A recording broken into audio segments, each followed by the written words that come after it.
17절부터 21절까지 함께 한 목소리로 봉독하겠습니다. 저물매 그 12를 데리시고 가서 다 앉아 먹을 때에 예수께서 이르시되 내가 진실로 너희에게 이르노니 너희 중에 한 사람 곧 나와 함께 먹는 자가 나를 팔리라 하신대 그들이 근심하며 하나씩 나는 아니지요 하고 말하기 시작하니 그들에게 이르시되 12 중에 하나 곧 나와 함께 그릇에 손을 넣는 자니라. 인자는 자기에 대하여 기록된 대로 가거니와 인자를 파는 그 사람에게는 화가 있으리로다. 그 사람은 차라리 나지 아니하였더라면 자기에게 좋을 뻔하였느니라 하시니라. 아멘. 하나님의 말씀입니다. 오늘 말씀에서 중요한 점은 예수님의 제자라 할지라도 예수님과 함께 동거동락을 하고 어려움도 겪고 기쁨도 겪고 이적도 기사도 경험한 예수님의 가장 가까운 12명의 제자라 할지라도 그러니까 은혜를 경험하고 기적을 경험하고 온전한 것들을 대단한 것들을 경험했다 할지라도 예수님을 버릴 수 있다라는 것을 보게 되는 겁니다. 12를 예수님이 택하셨어요.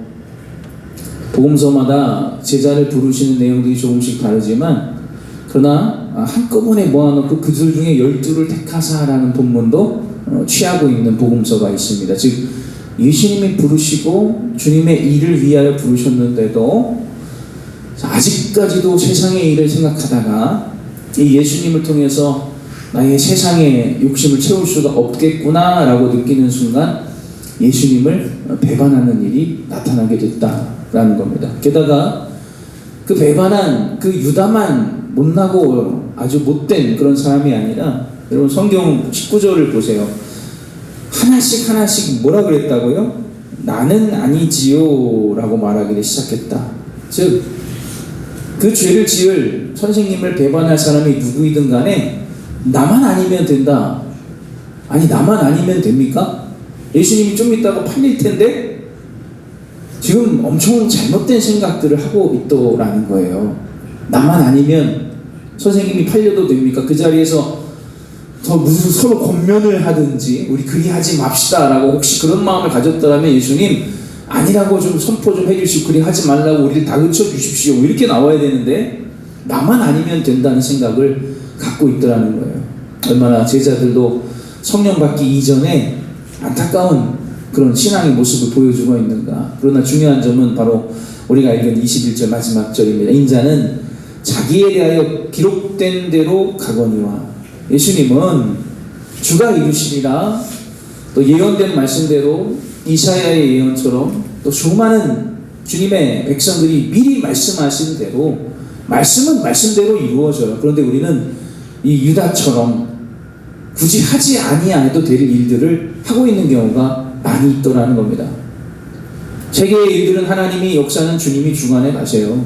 우리 인생도 하나님이 인도해 가실 것이고 하나님이 행하고자 하시는 바는 주님의 뜻대로 하늘에서 이룬 것처럼 이 땅에도 여전히 이루어지고 있습니다. 그런데 주님이 기뻐하시지 않는 일들을 굳이 그럴 필요가 없는데 하게 되는 안타까운 일들을 보게 돼요. 왜 예수님이 이 말씀을 그 최후의 만찬 자리에서 하셨을까? 여러분 그것은 유다가 그 이야기를 듣고 아마 회개하게 하시기 위해서 기회를 주시는 그런 말씀이었을 거예요.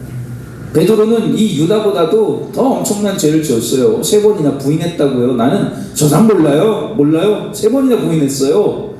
그러나 죄는 12 중에 누구나 지을 수 있습니다. 나는 아니지요 한 그 사람도 지을 수가 있습니다. 그러나 중요한 점이 무엇이냐면 죄는 누구나 지을 수 있지만 회개는 누구나 하던 게 아니라는 거예요.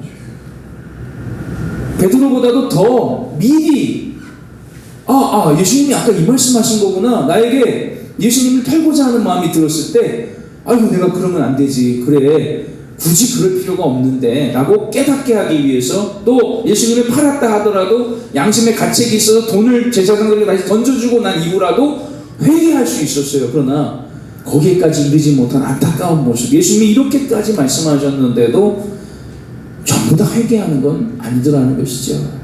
그냥 우울에 빠지고 자괴감에 빠지고 내가 예수님을 선생님을 팔다니 이럴 수가 있나. 분명히 회는 했어요. 회 돌이키는 개까지 가지 못했을 뿐 회 마음으로 뉘우치긴 했다고요. 내가 선생님을 판 일이 잘못된 것이다. 그래서 은 30을 다시 던져주고 나왔으니까. 그러나 던져주고 돌아오는 길에 주님 십자가에 달린 그 자리, 주님 묻히신 자리 어디든 가서 하나님께 회개하고 용서받을 기회를 얻었어야 하는데 그냥 비바스로 아겔다마로 목을 매러 가는 안타까운 자유의지. 회개에 이를 수 있는 방법도 시간 다 허락하셨고 이미 그 이루어진 일까지도 다 들려주셨는데 회개의 자리로 가느냐, 그렇지 못하고 죄악의 자리를 계속 유지하게 되느냐가 바로 가룟 유다의 안타까운 점이라 할 수 있겠습니다. 우리도 기회가 있어요. 지금 언제든 주님의 일을 할 수 있고 또 실수할 수도 있어요. 주님 나는 안 그래요, 나는 아니지요 해놓고 내가 넘어질 수 있어요. 넘어질 수 있습니다. 그러나 돌이키는 건 아무나 하지 않더라는 거예요. 베드로처럼 그 못난 세상의 선생님 예수님 부인에 그런데도 3번이나 다시 주님께서 회복시켜 주실 때에 사도로 다시 활동하게 됐던 것처럼 우리에게도 호흡이 있을 때 찬양할 수 있는 기회가 있고 내가 뉘우칠 수 있는 기회가 있고 내가 주님의 일에 뛰어들 수 있는 기회가 있을 때 죽고 나면 기회가 없어요. 그 후에 무조건 상을 받든 심판을 받든 그 후에는 심판이에요.